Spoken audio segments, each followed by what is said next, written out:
A uno de los principales golpes que ha pasado últimamente en nuestro país y por eso nos trasladamos al Centro de Justicia de nuestro país que nos tienen alerta. Mira la cantidad de gendarmes, probablemente uno de los mayores despliegues de gendarmería, carabineros, perros. ¿Por qué? Porque como yo le decía y nos va a contar todos los detalles Ale Ratcliffe de las formalizaciones más importantes y de los golpes más relevantes que ha tenido el Tren de Aragua, uno podría incluso decir en Latinoamérica, Ale.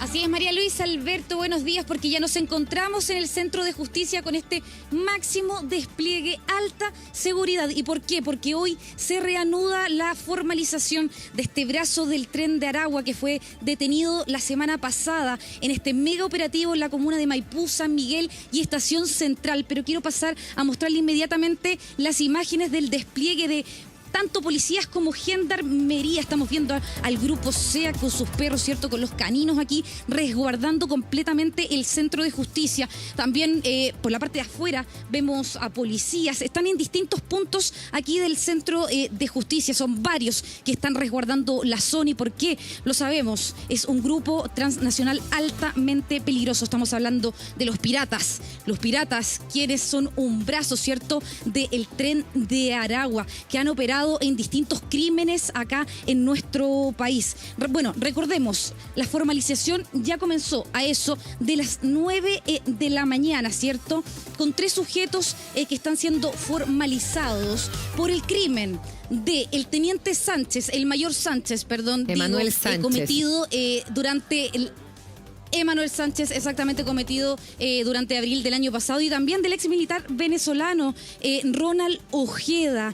Durante estos días, recordemos que comenzó el día lunes, María Luisa, esta audiencia, ya que fueron detenidos la semana pasada. Y se ha extendido hasta hoy jueves. ¿Por qué? Porque se han conocido la dinámica de los hechos de estos sujetos, una banda altamente peligrosa y que claramente tiene que tener este resguardo acá en el Centro de Justicia por lo peligroso que es. Recordemos que esta audiencia va a ser, esta audiencia está siendo en el edificio de la sala 101. Recordemos que ellos están detenidos acá en Gendarmería, muy cercano al Centro de Justicia, y son trasladados por los túneles internos. Una audiencia que es completamente reservada y que esperamos que dentro de poco se pueda liberar algunos detalles para conocer cómo ha sido la dinámica de los hechos de este grupo delictual que ha puesto en jaque claramente nuestro país, María Luisa. Oye, tan relevante para que se hagan una idea ustedes en su casa que estamos hablando que la principal potencia mundial como Estados Unidos está persiguiendo al Tren de Aragua. De esa magnitud estamos hablando y hoy tenemos una audiencia de formalización que va a seguir la semana que viene de una decena de miembros. ¿Cuál es la diferencia entre estos dos casos que decía Ale Ratcliffe, Ronald Ojeda y Emanuel Sánchez? Ronald Ojeda, tenemos todos los detalles de cómo se produjo, que fue completamente planificado, y Emanuel Sánchez podríamos decir que fue un error, que fue un percance. ¿Quiénes son cada uno de los miembros? ¿Qué fue lo que hicieron? Tenemos todos esos detalles en la siguiente nota, este reportaje de Bastián Liubitic.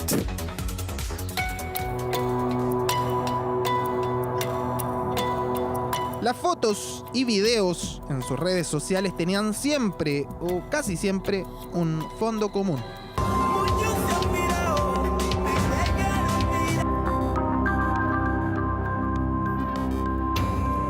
Los casilleros, de repente un ascensor, y es que, para ser justos, la mayor parte del tiempo él era un conserje de un edificio en Ñuñoa y que, de hecho, bastante buena impresión causaba en los vecinos. Brava porque era una persona súper, de verdad, atenta, amable.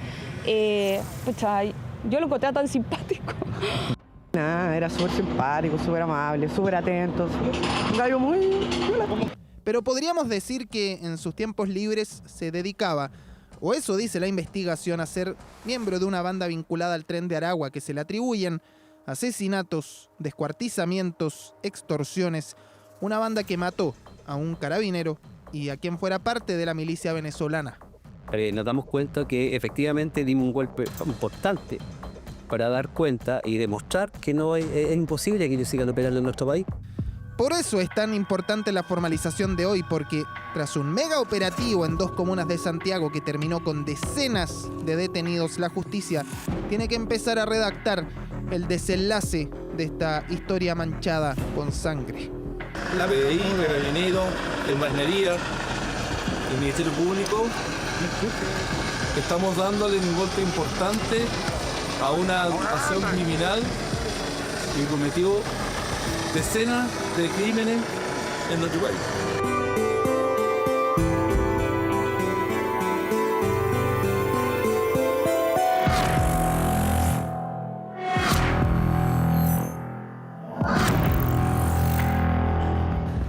A veces, por muy desagradable que sea, hace falta rememorar situaciones trágicas, lamentables, fatídicas, para tomarle el peso a la peligrosidad de quienes operan a metros de usted.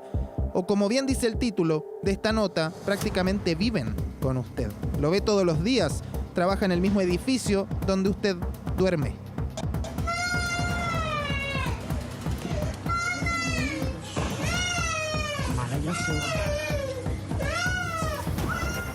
Los gritos y llantos desesperados de aquella niña arriba de una micro que acababa de presenciar una balacera que terminó con la vida de Emanuel Sánchez, ascendido póstumamente a mayor de Carabineros. Horas después, este operativo terminó con las andanzas de esa banda que, en un auto y una moto, robaba celulares por la zona cuando Emanuel Sánchez intentó evitarlo, fue brutalmente asesinado. Y el video se ve que la moto está efectivamente realizando robos por sorpresa. Se ve en el video cuando le realiza un lanzazo a una víctima a 50 metros de distancia.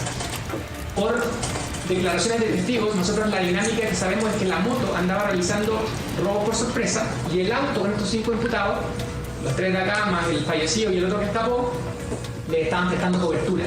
Si se acuerda de eso, probablemente también se acuerde de esto, de esa sonrisa, la sonrisa de Yolvi González, que fue detenido por el asesinato del mayor Sánchez. Así posaba frente a la cámara.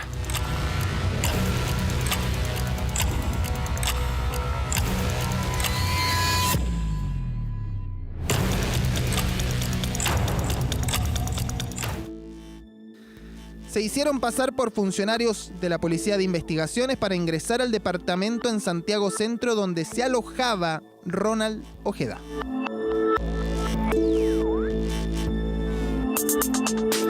Se lo llevaron atado, semidesnudo, lo asesinaron, lo enterraron. Posteriormente, sus restos serían encontrados en el campamento Santa Marta de Maipú.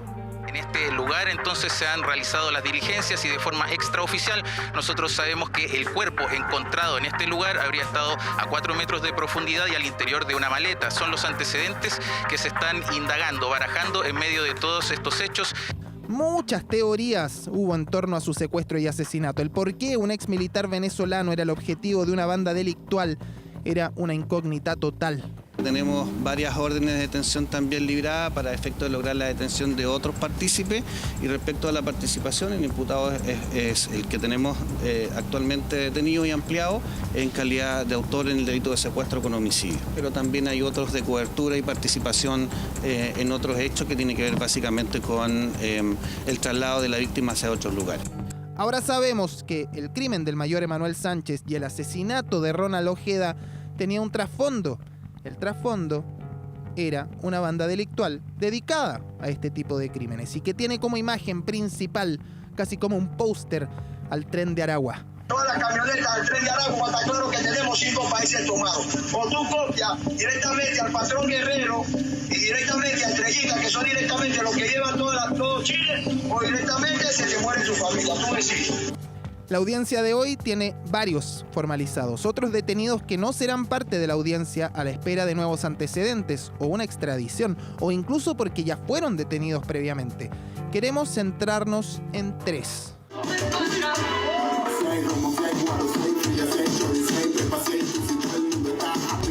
Julio César Iglesias tiene 43 años, llevaba una doble vida, porque era el conserje de confianza de un edificio en Ñuñoa, pero era parte de los Piratas de Aragua. Es investigado de ser quien enterró al ex militar venezolano Ronald Ojeda, fue detenido. Hace unos días será formalizado. Un sujeto está vinculado directamente en el secuestro con homicidio de Ronald Ojeda. No hay que olvidar que este secuestro se ejecuta o se realiza por parte de esta célula del Tren de Aragua en distintas fases. Y en una de estas fases este sujeto tiene participación directa. Este sujeto participa en la fase de inhumación del cuerpo de la víctima Ronald Ojeda. Este operativo conjunto de carabineros, la Policía de Investigaciones y la Fiscalía ECO logró identificarlo, no solo a él, sino que a más de 20 personas de esta banda delictual. Se logró desmantelar a uno de los brazos operativos en Chile del Tren de Aragua, los piratas. Bueno, este operativo fue de tal magnitud que nos ayudó un poco a dimensionar los crímenes de los llamados piratas del Tren de Aragua. Según la Fiscalía, ellos son los responsables del crimen del disidente venezolano Ronald Ojeda, pero también del carabinero Emanuel Sánchez y del secuestro del empresario de Rancagua, además de manejar casas de secuestros y diversos crímenes en nuestro país. Pero, en paralelo a este operativo, en Estados Unidos se logró probablemente algo igual o más importante. Rafael Gámez, alias El Turco, lideraba desde el extranjero esta facción del Tren de Aragua. Ordenó secuestros, homicidios, habría ordenado él el asesinato de Ronald Ojeda. A ver, nosotros vamos a iniciar, como en todos los otros casos que tenemos de imputados que están en el extranjero, los trámites de extradición, y ahí veremos a nivel internacional cómo, con las relaciones que tenemos con Estados Unidos. Por último, y no menos importante, fue lo que pasó en julio del 2024, cuando se detuvo a Michael Villegas, quien habría sido el principal autor del crimen y secuestro de Ronald Ojeda. Actualmente se mantiene preso. Ahora. Atención con lo siguiente, porque hace minutos nada más llegó a Chile extraditado desde Costa Rica Michael Villegas, sospechoso del crimen del exteniente venezolano Ronald Ojeda. Michael Villegas ha llegado a Chile y va a tener que enfrentar a la Fiscalía y a los tribunales de justicia de nuestro país. Ya con la inserción de crimen organizado en ella, nosotros esto lo venimos levantando hace mucho tiempo, hemos estado también colaborando con las instituciones pertinentes, ya sea la Fiscalía o nuestras policías, en poder entregar la información que nosotros manejamos por nuestro trabajo más territorial. Y claro, estamos al tanto de estos procesos investigativos, colaboramos con ellos. Hoy día creemos que se da una buena noticia en este operativo de allanamiento que veníamos esperando hace varios meses y que por fin nos permite sacar de circulación a gente sumamente peligrosa. Creo que... Lo que queremos dejar en claro es que la formalización de hoy no es solo la formalización de hoy. Lleva investigación de años, detenciones anteriores, la intención de desmantelar una banda delictual que dejó, por poner un ejemplo, secuelas en una institución completa.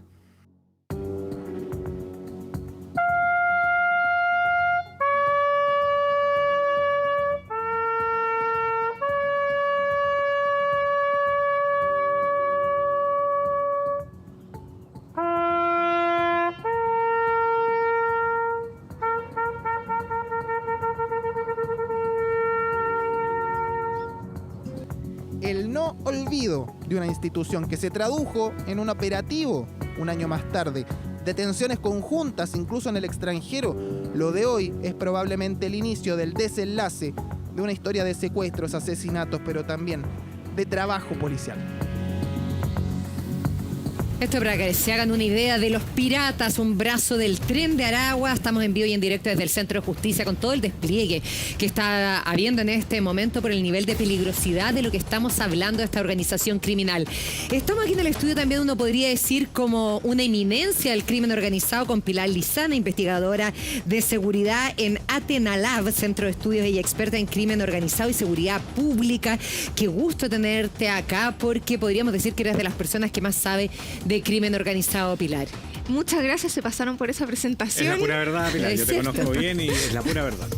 Bueno, hablemos un poquitito porque aquí estamos hablando de que van a ser decenas de formalizados los piratas, brazo armado del Tren de Aragua. Pongamos contexto sumado a lo que decía la nota del nivel de importancia de lo que está sucediendo hoy día en nuestro país. Es sumamente importante, no solamente por el caso en particular, pero porque estamos hablando de un grupo de crimen organizado transnacional que primero ha sido declarado como organización terrorista por Estados Unidos. Eso no significa que sean terroristas. Crimen organizado y terrorismo son fenómenos distintos, tienen objetivos distintos, pero sí al presidente Trump le dan herramientas para perseguirlo quizás más allá de sus fronteras.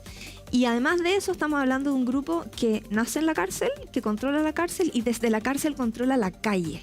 Y hoy día nosotros en Chile tenemos un problema muy grande en las cárceles. No tenemos el control de la cárcel. Ya, detengámonos ahí porque lo que tú estás diciendo es de una relevancia y de una gravedad importante. Nosotros ya llevamos años, un par de años diciendo que el crimen organizado funciona dentro de las cárceles. Tú nos estás diciendo que ellos comienzan a operar desde las cárceles, obviamente en Venezuela, después los liberan y se reparten por el mundo y llegan aquí las cabezas del Tren de Aragua. Recordemos que la Richanga vivió acá, el Niño Guerrero, que es el número 1 del Tren de Aragua también, y que hoy día se van a ir a la cárcel de nuestro país donde dicen y nuestras autoridades señalan que no tenemos controlado y que igual siguen actuando el crimen organizado en nuestro país dentro de las cárceles. Sí, nosotros no tenemos controladas las cárceles, eso es una realidad.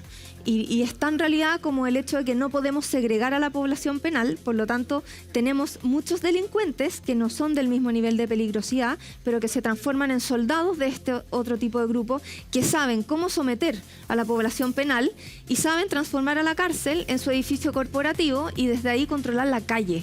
Por eso es tan importante mirar la cárcel cuando hablamos del Tren de Aragua. En América Latina y en Sudamérica en particular, Brasil, Ecuador, Venezuela, los mayores grupos de crimen organizado nacen dentro de la cárcel. ¿Por qué Pilar dice lo que dice? Porque efectivamente el Tren de Aragua nace en una cárcel que es la cárcel de Tocorón, en Venezuela, y ocurre algo que a usted, señora, señor, quizás no le va a llamar la atención.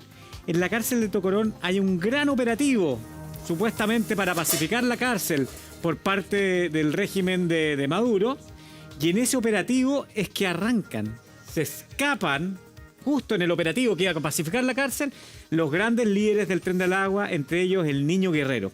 Y me quiero quedar con eso, porque el Niño Guerrero estamos hablando, en proporción, por supuesto, como si fuera el Chapo Guzmán, digamos, del Tren del Agua. Sí. Y el Niño Guerrero vivió en Chile, Pilar, ¿cierto? Sí, y vamos un poquito más atrás. Vamos atrás. Cuando miramos lo que pasó en Tocorón, bueno, ¿y qué pasó con la catedral de Pablo Escobar cuando Pablo Escobar escapa de su, entre comillas, cárcel? Y entre la catedral de Pablo Escobar, recordemos que era la cárcel donde Pablo Escobar, con un acuerdo con el gobierno colombiano, ingresa a la cárcel, habían jacuzzi, se hacían fiestas, todo. Y en Tocorón, todo y más. O sea, efectivamente no son cárceles, eran hoteles donde operaban estas bandas organizadas. Entonces, escapa el Niño Guerrero en este raro operativo del gobierno de Maduro y llega a Chile. ¿Qué pasa cuando está en Chile? Mira, no es primera vez que un criminal de ese nivel está en Chile. Recordemos que el Señor de los Cielos también vivió en Chile. También, es verdad. Entonces, Capos de la Camorra también en el norte. Tenemos historia de nuestro país asociada a este tipo de criminalidad. La diferencia es que nosotros éramos un país de tránsito. Hoy día somos el país que lo está recibiendo y que estamos viendo cómo este tipo de grupos se consolida. ¿Por qué hablamos del Tren de Aragua y no hablamos de los carteles brasileros, por ejemplo, que son los más grandes y poderosos de América del Sur? Porque los carteles brasileros ya han generado acuerdos y relaciones con el Tren de Aragua. Entonces, ¿para qué voy a ir a Chile si puedo tener un brazo operativo a través del Tren de Aragua? Actúan en conjunto, ya. Pero entonces expliquemos una cosa que me parece relevante y volvamos a lo de las cárceles en nuestro país. Estamos hablando que ellos nacen operando desde las cárceles. Nosotros vamos a tener a decenas de ellos acá, y no solamente a decenas, sino que a uno de sus principales líderes, como es la Richanga, que recordemos fue detenido en Colombia, en un trabajo conjunto de la policía chilena con la colombiana y la peruana, es detenido y nos lo van a extraditar acá. ¿Qué pasa cuando llegue la Richanga a nuestro país? Porque recordemos que además ya varios de los reclamos que se realizan es que el Tren de Aragua tiene a sus miembros juntos, no separados en las cárceles. Ese es un riesgo gigantesco porque finalmente la Richanga es uno de los grandes líderes del Tren de Aragua. Entonces deberíamos esperar que si él llega a las cárceles, quienes están detenidos lo están esperando. Porque en el fondo están esperando su liderazgo. Que su liderazgo está fuera, pero tienen la opción ahora de tenerlo dentro, en el mismo lugar. Y eso es sumamente grave porque va a haber quizás un nivel de estabilidad dentro de ese penal, porque ya tenemos un liderazgo que genera la estabilidad, pero eso no significa que tengamos solucionado ni controlado el penal. ¿No lo podemos aislar? No tenemos espacio. Muy buena pregunta. Nosotros tenemos poco espacio para poder aislar y ya tenemos muchos miembros del Tren de Aragua adentro, el Clan de los Gallegos y otros. Recordemos que en su momento se dijo que en Chile ya se habían identificado 350 miembros del Tren de Aragua. La célula de los piratas tiene 23 miembros individualizados y 16 individualizados. Los gallegos también andaban por ese número, 30 por ahí creo, ¿no? Entonces ya vamos a tener dentro de nuestras cárceles estoy pensando así, Pilar, tú puedes confirmar o no, cerca de unas centenas de miembros del Tren de Aragua nos vamos a estar acercando a aquello. Entonces, no tenemos cómo segregar, no tenemos la capacidad y el riesgo inminente de captura de nuestras cárceles, que podría ser el siguiente paso de la operación del Tren de Aragua en Chile. Exactamente, y acá hay otro tema. El Tren de Aragua se ha identificado que está de Arica a Puerto Montt. Una cosa es que tenga esta cantidad de miembros en la cárcel, pero eso significa solamente que va a poder seguir controlando el territorio de Arica a Puerto Montt con los que están en las calles. Y ahí hay otro tema que se asocia mucho a la migración, porque ellos son venezolanos. ¿A quiénes van a buscar reclutar? A los venezolanos. En un primer momento a los venezolanos. Y además de eso, ellos se dedican al tráfico y trata de personas. Y se ha visto que lo hacen a través de la explotación sexual. ¿Para qué? Para extorsionar. Porque tenemos a una niña en un prostíbulo al lado de un tribunal y puede ir un juez a ese prostíbulo en su tiempo libre, su vida privada. Eso es problema de cada uno, pero ellos pueden tener una imagen, pueden tener información. Que se dice que eso ya existe. Exactamente. Y que muchos han sido extorsionados. Exactamente. Y ahí tenemos un riesgo porque no es que ese juez esté siendo pagado, pero sí está siendo extorsionado. Exactamente. Ahora, hay otra cosa que me preocupa de sobremanera. Estamos hablando y ya hace rato que no se hace nada y que hemos advertido que tenemos un problema en gendarmería gigantesco. Y probablemente lo primero que van a tratar de hacer es tratar de corromper a los gendarmes, que recordemos que los gendarmes salen por la misma puerta el fin de semana cuando se van a sus casas que los delincuentes y los familiares de los delincuentes. O sea, yo creo que la posibilidad de que los corrompan, que los extorsionen, que les paguen, que además tienen bajo sueldo. O sea, ahí tenemos un problema grave y de un potencial de manipulación gigante. Perdón, Pilar, que avance un poco en esto, porque Gendarmería es uno de los temas que me apasiona hace mucho muy tiempo. Bien. Vale. Con Gendarmería tenemos varios problemas, y uno de esos problemas es que en el pasado los gremios de Gendarmería siempre fueron controlados por los partidos políticos. Entonces tú tenías el gremio A, que era el Partido Socialista, el B, que era la Renovación Nacional, C, que era de los radicales, etcétera. El riesgo que los gremios empiecen a ser capturados por bandas de crimen organizado es muy inminente. Y la verdad que tenemos al menos, y yo conozco casos que me he tocado litigar, de suboficiales, algún oficial también, que han tenido contacto con bandas al interior de la cárcel y que ya empiezan a recibir órdenes directas. Antes, la vida en la cárcel, aquí te dejo, Pilar, era más bien una vida de colaboración entre Gendarmería y el interno, y eso se entiende muchísimo, es una forma de dominar la cárcel. Yo reo, le daba la orden a alguien que estaba afuera de que le robara la casa a un gendarme, ¿cierto? Y el gendarme llegaba adentro y decía, ya, ¿quién entró a mi casa a robar? No, si fui yo, pero para que no me trate tan mal. Ah, ya, no hay problema. Y así se pacificaba la cárcel. Perdón, pero así funcionaba la cárcel. Hoy día esos códigos cambiaron y ahí cuéntanos, Pilar, ¿cómo empieza este contacto entre crimen organizado y gendarmes? Mira, yo creo que antes voy al tema de los gremios. Hoy día tenemos ¿cierto? Más de 10 gremios en Gendarmería. Y si es que, como dices tú, empezamos a pagar y a cooptar a esos gremios, vamos a tener un problema muy grande. Primero, Gendarmería es un servicio público, no es una institución, no es como las policías. Y eso hace que pueda tener esta cantidad de gremios. Y esos gremios muchas veces dificultan el buen trabajo del servicio. Entonces, finalmente, lo que estamos teniendo hoy día es que no solamente el día a día del gendarme está expuesto a este tipo de criminales, sino que ya esta sindicalización interna también genera complicaciones. Hoy día vemos que tenemos gendarmes involucrados en casos de corrupción, en casos de droga, en casos de armas. Tenemos gendarmes que ya hay códigos entre gendarmes y entre delincuentes. El problema es que lo que estamos viendo ahora y la cultura criminal que llega a la cárcel hoy es muy distinta.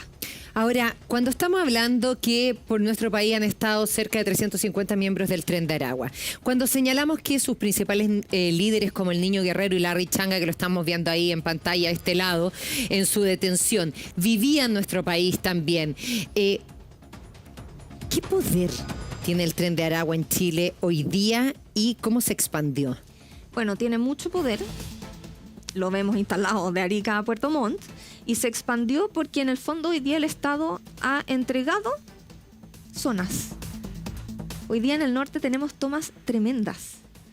La toma del Cerro Chuño, la toma de La Mula, que finalmente, efectivamente tenemos asentamientos ilegales a lo largo de Chile que no necesariamente son controlados por el Tren de Aragua y que existen porque hay un déficit habitacional.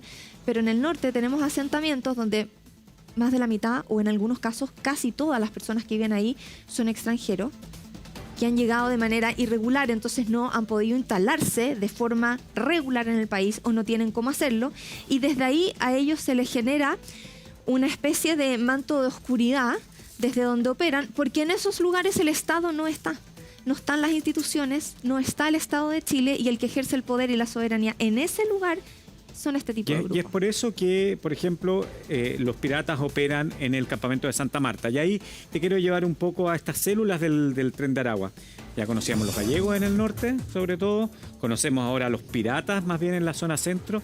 ¿Hay más células del Tren de Aragua que no conozcamos? ¿Hay otras operando? ¿Qué sabes tú de aquello? Mira, primero la estructura del Tren de Aragua es muy distinta a la estructura de los carteles de los 80 y del siglo pasado, Pablo Escobar, para ejemplificarlo en el más conocido de todos. Hoy día lo que hicieron es que tenemos una jerarquía, pero tenemos células. ¿Para qué? Porque si cae una célula, no cae todo el cartel. Es más parecido a una organización terrorista en ese sentido, ¿no? A Hamas, por ejemplo, Hezbollah. Vamos, y además que vamos también compartimentando información para que no caiga el cartel, porque el objetivo es que el cartel permanezca en el tiempo. Entonces, son células que nosotros conocemos, pero eso no significa que no haya más células operando en Chile.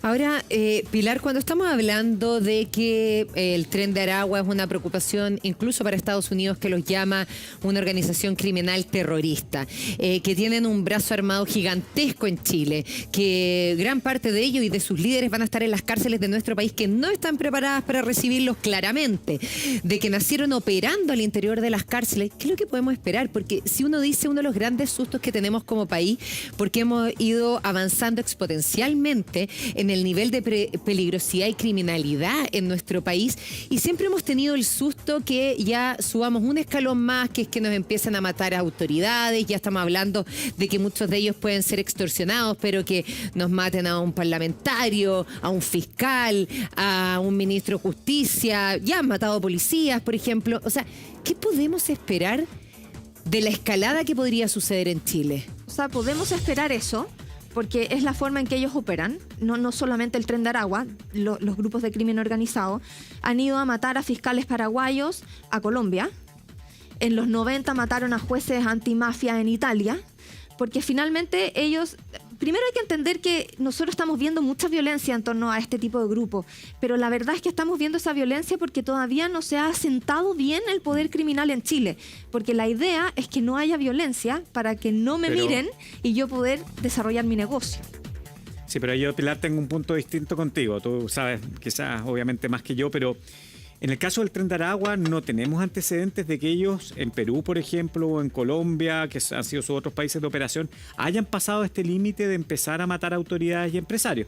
Lo digo también por un sentido de, efectivamente, uno podría llegar a pensar que lo ocurran, pero el Tren de Aragua, dentro de la jerarquía de las bandas, es una banda, digamos, bastante más abajo en esa jerarquía. Sí, totalmente de acuerdo contigo, pero no tenemos que olvidar ese norte, porque si nosotros nos quedamos totalmente inactivos, quizás después no vamos a estar hablando del Tren de Aragua y vamos a estar hablando de otro tipo de grupos que se instaló acá y que sí no tiene ningún problema en empezar con esas prácticas. Y perdón, Mari, pero en ese mismo sentido, porque uno siempre tiende a ver el vaso medio vacío, pero el vaso medio lleno es que, bueno, Chile al menos logra atraparlos, logra desarticularlos, entre comillas, porque no sabemos qué puede ocurrir dentro de las cárceles, logra juzgarlos, logra sentenciarlos, que es algo que los otros países de Latinoamérica donde ha operado el Tren de Aragua no se ha logrado. Ahora, el gran desafío que viene es qué vamos a hacer con ellos dentro de la cárcel. Mira, ahí yo te diría hay que prepararse para lo peor pensando lo mejor, porque nosotros tenemos instituciones que funcionan, a diferencia de lo que pasa en otros países de la región. Y eso es la oportunidad que tenemos. Ahora, lo que nosotros necesitamos, y que es clave, es la voluntad política de asumir el costo de lo que significa perseguir este tipo de grupos. ¿Cuál es el costo y qué deberíamos hacer? Mira, perseguir este tipo de grupos significa que si yo voy a ir a hacer un allanamiento, ellos me van a responder con armas pesadas. Por lo tanto, pueden haber bajas de ambos lados. Y ese costo lo tengo que asumir y lo tengo que entender, y tengo que entender que esa responsabilidad política la tengo como presidente, porque el conductor político de la seguridad es el presidente. El presidente diseña las estrategias y le dice a sus ministerios, esta es mi estrategia, estos son los lineamientos, diseña la bajada de política pública para su sector. Qué gran punto, Pilar, acabas de tocar. Yo no sé si alcanzamos, director, a buscar esas imágenes que ocurrieron en la cárcel de alta seguridad, cuando con el motín del Repas hay un motín de reos importantes venezolanos, también ligados al crimen organizado, y entra Gendarmería. ¿Y sabes cómo entra No, Gendarmería? espera, que el motín lo organizó la Estrella, La Estrella, líder claro, de los gallegos, célula del Tren de Aragua. Bueno, se organiza este motín y entra Gendarmería casi igual como estamos nosotros. O sea, rostro descubierto. O sea, partamos por eso. De hecho, vuelan las gorras, ni siquiera con un casco de protección, con palos. O sea, un nivel de precariedad absoluto. ¿Cuándo te estás hablando que estás enfrentando a un líder de una célula del Tren de Aragua? O sea, ahí que hubiera esperado uno, mínimo. Agentes que estuvieran absolutamente encubiertos. Y sin nombre. Sin su nombre. Con su nombre además. Sin su nombre. Con algún tipo de material que pudiera incluso causarle la muerte si fuera necesario. O sea, de eso estamos hablando. Y nuestra ingenuidad es llevarlos como si estuvieran parando un motín, digamos, en un hogar de menores inocentes. Es que ahí también es importante. Mira, yo el 2016 fui, ahí le agradezco mucho a la Policía de Investigaciones porque me ayudaron para mi investigación de doctorado y me llevaron de Iquique hasta Colchane por tierra. Y la verdad es que el 2016, con lo que yo me quedo, es que este problema que vemos hoy día en Santiago, de que tenemos balaceras y enfrentamientos, ya era una realidad en el norte del 2016. El día anterior de que yo hiciera mis entrevistas, habían matado a una persona en la puerta del cuartel de Carabineros, en Iquique. Entonces, lo que pasó ahora es que llegó a Santiago, pero tenemos que empezar a ver esto antes de que llegue Santiago. Es que eso, porque en general da la sensación que siempre estamos llegando tarde y que no estábamos preparados para la criminalidad que tenemos hoy día en nuestro país. Entonces, ¿qué hay que hacer en las cárceles? Porque si no tomamos las medidas previo a que ya estén todos estos personajes instalados en las cárceles, probablemente nos van a ganar esa batalla. Mira, primero hay que mirar cómo está todo nuestro sistema penitenciario. ¿Por qué te digo eso? Porque nosotros quizás tenemos cárceles en el sur que tienen espacio para recibir reos altamente peligrosos de este tipo de grupos. ¿Importa que estén en el sur? No tanto, porque ellos no tienen arraigo. Ellos son extranjeros. Y si alguien los va a visitar, los va a ir a visitar igual a Punta Arenas o a Arica. Entonces, en ese sentido, tenemos que mirar cómo está nuestro sistema penitenciario, tal cual como está hoy día, para ver dónde tengo espacio, cómo puedo ocupar ese espacio para segregar a esta población penal y, mientras tanto, seguir trabajando en aumentar las capacidades, en generar cárceles de máxima seguridad del nivel de peligrosidad de reos que tenemos hoy día. Podemos mirar modelos internacionales, Italia es uno de ellos. Se ha mirado Italia. Se ha mirado mucho. Y la verdad es que tenemos que decir las cosas por su nombre. No estamos hablando de presos o de criminales cualquiera. Bueno, digamos las cosas por su nombre. Y acá cuando yo me empiezo a enojar. A ver. ¿Hace cuántos días se anunció que se había ya promulgado el nuevo Ministerio de Seguridad? ¿Hace cuánto? ¿4 días? Bueno, Gendarmería de Chile no es parte del Ministerio de Seguridad. ¿Y por qué no es parte del Ministerio de Seguridad? Por la presión de los gremios para no pasar al... Pero, ¿cuál es la explicación para dejar una parte básica y esencial como es Gendarmería cuando estamos hablando de que las organizaciones criminales operan desde las cárceles? Es que ahí tampoco, yo voy a tomar tu palabra cuando hablas de ingenuidad. Yo creo que todavía tenemos un poco de ingenuidad y todavía creemos que esto no ha llegado del todo a Chile. Y si la verdad hacer es que el mecanismo, estamos fritos, démonos por acabado. Es que es difícil. Sí, pero en el trámite legislativo, que yo sé que tú seguiste, se hizo mucha presión para que Gendarmería se incluyera en el Ministerio de Seguridad. Nosotros debiésemos tener una policía penitenciaria, digamos, avanzar hacia allá. Nosotros deberíamos separar las labores de reinserción y rehabilitación de las labores penitenciarias de protección de cárcel. Pilar, tú me estás diciendo que nuestro país, que nuestras autoridades, aún después de que secuestran y matan a Ronald Ojeda, al teniente Emiliano Sánchez, después de todo lo que hemos vivido en Chile, que nuestras autoridades son ingenuas frente al crimen organizado. Yo te pongo un ejemplo. Si nosotros tenemos en Chile una persona que llegó de la manera que llegó, como el teniente Ojeda, que sabemos que es un desertor de un régimen, que conocemos sus métodos, ¿por qué no lo declaramos para la inteligencia de Chile persona de interés por lo que podía significar su estadía en este país? Yo creo que la palabra ingenuo la ocupamos por horario de protección al menor, porque efectivamente es otra. Bueno, ahí, perdóname, hay otro tema con los niños. Sí. Lo que está pasando hoy día con los niños soldados es brutal. Exactamente, bueno, pero ahí... después quiero que me lo cuente. Pero ahí está el problema, porque lo de que Gendarmería no se modernice, expliquémoslo un poco a las personas, no tienen por qué saber. Sí. Gendarmería depende del Ministerio de Justicia, como depende la Corporación de Asistencia Judicial, como depende el Registro Civil, como depende el Servicio de Mejor Niñez, etcétera, ¿cierto? Ahí. Carabineros, investigaciones dependen del Ministerio del Interior. Ahora Ministerio de Seguridad. Lógico, ¿no? Entonces uno entendería que eso podría haber ocurrido. Y acá yo sé que se va a enojar, que me van a llegar muchos tweets, ¿ah? Y esto no ocurre nuevamente por una presión política, porque el miedo de pasar a ser como una policía, que significa no tener gremios, no tener el poder político, le quita poder, no solamente a los gremios, sino a las multigremiales, donde ojo, Gendarmería son sus mayores asociados. Ojo que hay un proyecto de ley que identifica que los gendarmes que están en las cárceles de máxima y alta seguridad no pueden estar sindicalizados. Esto es un intermedio para pero es un intermedio, pero no debería ser ninguno. No deberíamos tener sindicatos con armas. Totalmente de acuerdo. Ya, quiero que me hables de esto. Lo que está pasando, dijiste recién, Pilar, con los niños soldados es brutal. ¿Qué está pasando? Lo que pasa es que nosotros hoy día en Chile tenemos niños que tienen 8 años, sesiones criminales más que nada de clanes familiares. 8 años. Sí.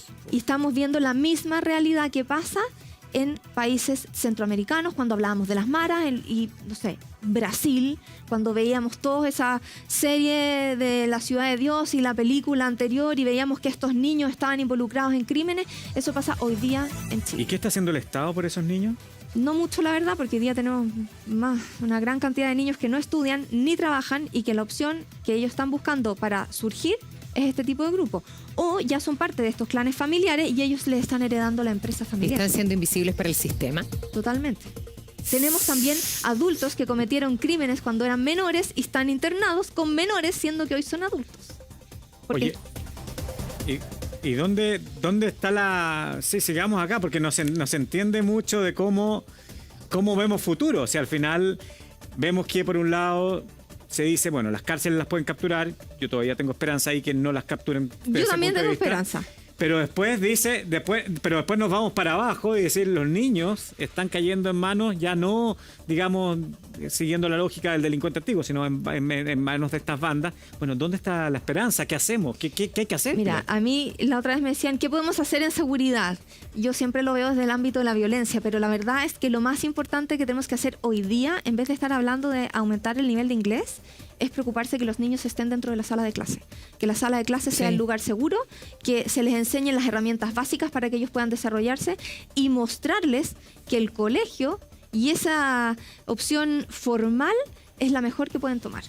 Oye, yo, perdona que lo diga, pero encuentro que escucharlos es muy desesperanzador. Una realidad que la encuentro brutal, pero muy desesperanzador. Estamos hablando que los niños en nuestro país desertan la escolaridad, que estamos con cifras récord y andan con armas en las calles a los 8 años, que estamos hablando que los centros de menores hace años que no han logrado funcionar bien en nuestro país. Entonces, ¿qué puede esperar uno de que estemos hablando de niños con 8 años con armas? Y al final está todo porque uno dice, ¿dónde están las ramas que salva a estos niños? Ninguna está funcionando. Y acá hay otro tema que se sale un poco de la seguridad, pero que es sumamente real. Ellos hoy día tienen que miran y dicen, tengo que ir 12 años al colegio. Y después de eso, si es que estudio algo, entre 2 y 5 años, dependiendo lo que estudie. Eso es mucho tiempo porque yo estoy viviendo hoy día en un mundo de inmediatez. ¿Dónde está la inmediatez? ¿Dónde consigo plata rápido? ¿Dónde puedo escalar socialmente rápido? En este tipo de grupos. Los cizarros no están quedando chicos, según lo que ustedes nos están contando. Pero aquí hay que dar un mensaje importante, ¿eh? La media de vida de los soldados del narco no pasa a los 27 años.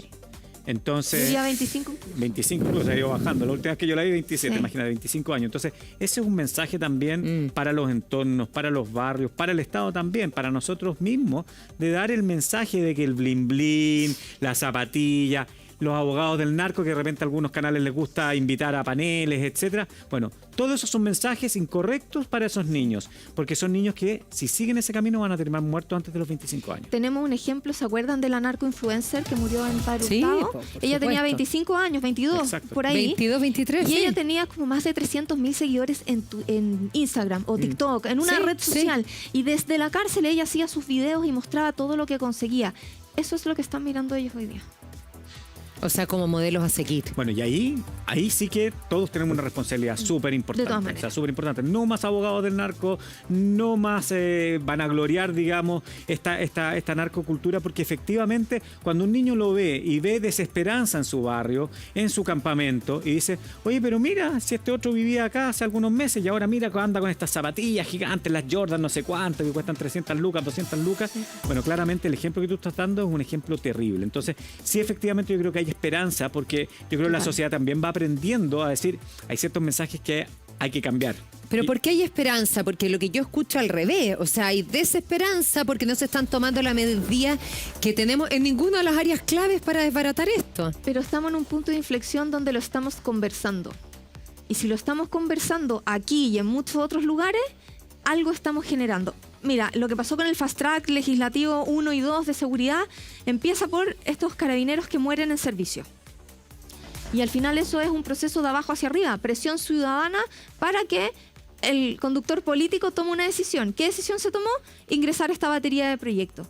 Bueno, lo podemos hacer desde ese punto de vista. Idealmente que viniera de arriba hacia abajo y que fuera ordenado y estructurado, pero ahora, como estamos, la sociedad civil tiene un rol fundamental. Pero además porque, por ejemplo, hemos hablado mucho de gendarmería, hay muchos, yo creo que la mayoría, yo conozco a cientos de gendarmes que efectivamente son honestos y quieren que las cosas cambien y están muertos de susto y no se atreven a decirlo. Entonces, ahora lo voy a decir, en el mundo los abogados ni hablar. Yo creo que a pesar de que tengamos mala fama los abogados, la gran mayoría de los abogados somos gente honesta y nos molesta demasiado cuando tenemos estos ejemplos de los Vito Contreras o de otros que son, mírenlo ahí. O sea, ese es Vito Contreras precisamente. Un abogado que trabaja con narcos, repleto de billetes que demuestra que claramente le pagan en efectivo. Y ahora hay un proyecto de ley para que los abogados no podamos recibir plata en efectivo, que es lógico. Eso te debe decir, basta con que nosotros hoy día hablemos de que existen profesiones habilitantes para el negocio del crimen organizado. ¿Por qué? ¿Por qué? Porque ellos necesitan contadores, necesitan abogados. En otros países reclutan jóvenes y les pagan carreras universitarias para que estudien ciencia política, leyes o alguna carrera que le permita que entrar al Congreso. ¿Para qué? Para tomar decisiones y que le ayude al negocio.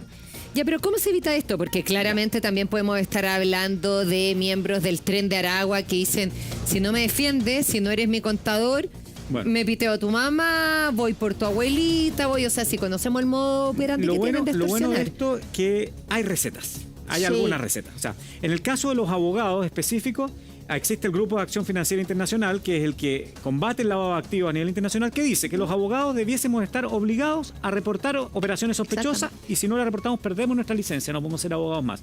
¿Qué significa eso?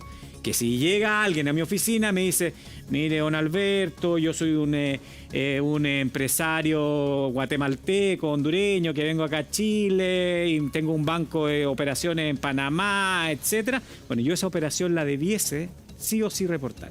Y segundo, que no podamos recibir pagos en efectivo. Eso es clave. Porque el narco paga en efectivo. Algunos han dicho, oye, pero eso va a ser inútil, se le van a pagar por otro lado.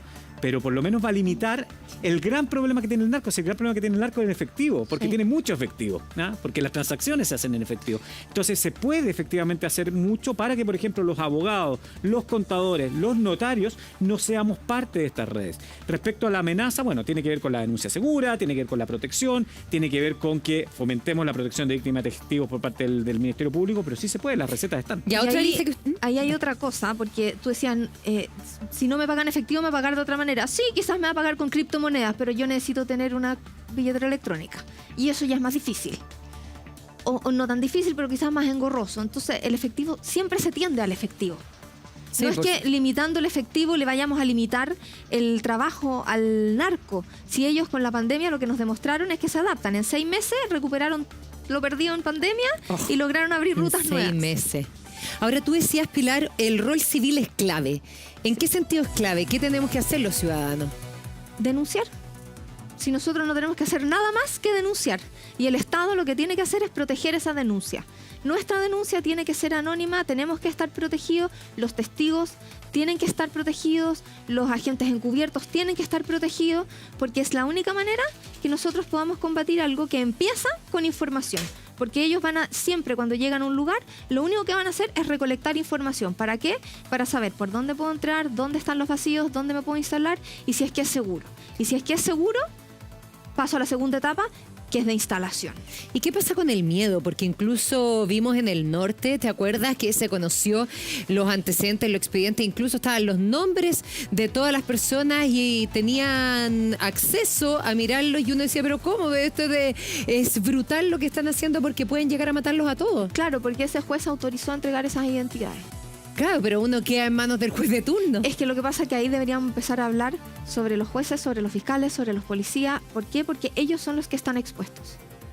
Tenemos que hablar de lo que está pasando, de cómo funcionan, de cómo operan, pero también tenemos que hablar de la protección que le tenemos que dar a los agentes del Estado para que el Estado pueda hacer su trabajo. Ahora, por ejemplo, tenemos un despliegue gigantesco, un operativo de gendarmería, de carabineros, del GOPE, obviamente una cosa gigantesca para el nivel de magnitud que estamos hablando del Tren de Aragua que van a ser formalizados. Vamos a conocer o se va a tener acceso, por ejemplo, los miembros del Tren de Aragua al nombre de los funcionarios públicos que van a estar en esa audiencia, por ejemplo. O sea, ellos no deberían tener acceso a eso porque lo que hemos visto es que las mismas personas visitan a los mismos presos de la misma organización en distintas partes de Chile. Por lo tanto, si tienen acceso, van a dar ese nombre y desde fuera van a poder actuar. Esa información debería ser reservada, secreta, para proteger a los agentes del Estado y para que el Estado haga su trabajo. Porque si yo soy un juez y no tengo ningún vínculo con este tipo de grupos, no recibo ningún pago, pero resulta que mi nombre va a salir en todos lados, yo quizás voy a tener miedo de poder tomar alguna decisión. Por eso también se habla de fiscalías supraterritoriales, para sacar de los lugares este tipo de casos y proteger también, porque los jueces y los fiscales que viven en ciertas ciudades se conocen muchas veces con toda esta gente. Sí, probablemente. Ahora estamos hablando, y uno podría decir, Pilar, que en nuestro país este juicio a los piratas, brazo del Tren de Aragua, ¿podríamos estar hablando del juicio más peligroso en la historia de nuestro país? Hasta el momento es uno de los más peligrosos que hemos tenido. ¿Lo podríamos comparar con cuál, por ejemplo? En Chile... ¿O no es comparable con nada de lo que hemos tenido? En Chile yo te diría que entre los gallegos y los piratas, pero los piratas siguen siendo más complejos. Ah, pero reciente, o sea, estamos sí. hablando que también, y que los gallegos son un brazo del Tren de Aragua también. Exactamente. O sea, estamos hablando de lo más peligroso. A ver, a nosotros lo que nos pasaba era que hace 10 años no entraban a la casa a robar cuando no estábamos y se llevaban la televisión y el computador. Sí. Después entraron a la casa cuando nosotros estábamos en la casa y nos amarraban y nos amenazaban. Hoy día ya estamos hablando de que uno va caminando por la calle y se puede encontrar con una balacera. Lo que pasó en la Alameda hace un mes y medio atrás, que a las 11 de la mañana mataron a una persona a la altura de un hotel. Si uno mira, y yo reflexiono y digo, yo trabajé 10 años en el Ministerio de Defensa. El Ministerio de Defensa está a 3 cuadras de ese lugar y yo perfectamente como funcionaria pública puedo haber estado en la calle yendo a una reunión y pasar por ahí. Porque a las 11 de la mañana estamos todos trabajando. Bueno, no solamente eso, sino que conocimos a este miembro del Tren de Aragua que enterró a Ronald Ojeda, que era conserje muy querido en un edificio. También estamos hablando que Larry Changa era repartidor de comida rápida o que te llevaba a distintos sectores, que ahí tenía un carrito frente al Palacio de la Moneda. O sea, ya están en la vida cotidiana de nosotros. ¿Cómo fiscalizamos los repartidores de comida rápida? Si es que las cuentas las tiene una persona que después contrata a otro y encuentra el vacío para poder mantener esa cuenta y tener a 3 personas que están ilegales en Chile, que no sabemos quiénes son ni cuáles son sus antecedentes, repartiendo comida. O sea, vamos quizás a llegar a un minuto en que vamos a decir, no podemos pedir delivery, porque el delivery implica información. Saben dónde vivo, a qué horas como, a qué hora estoy, a qué hora salgo, porque muchas veces te llaman y te dicen, vengo a dejar su pedido, déjemelo ahí nomás que no hay nadie que se lo puede recibir, esa información. Pero el delivery además es algo que nos hemos acostumbrado, que ya está instalado en nuestro país, es parte de nuestro día a día. Totalmente. O sea, ahí falta también que se fiscalice y que se regule mucho mejor. Mira, tenemos otro ejemplo. En Colombia prohibieron que en las motos anduvieran 2 personas en la misma moto, que llevaran un pasajero, un acompañante.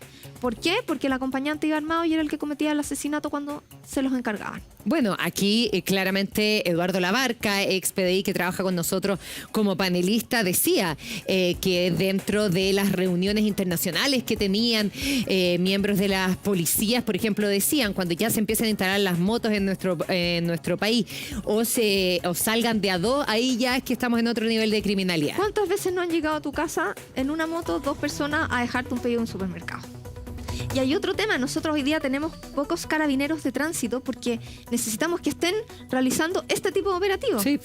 Bueno, si tuviéramos carabineros de tránsito, como teníamos hace un tiempo atrás, que a uno lo paraban en una esquina, le decían no puede pasar por aquí, vamos a fiscalizar, deme sus documentos, eso también es un desincentivo porque las motos no van a circular libremente por todas partes. Sí, por supuesto, y es parte del problema que tenemos. Mira, a mí me llegaba una foto hoy día en la mañana que habían sacado en la calle de una moto que andaba circulando en Chile con una patente brasilera.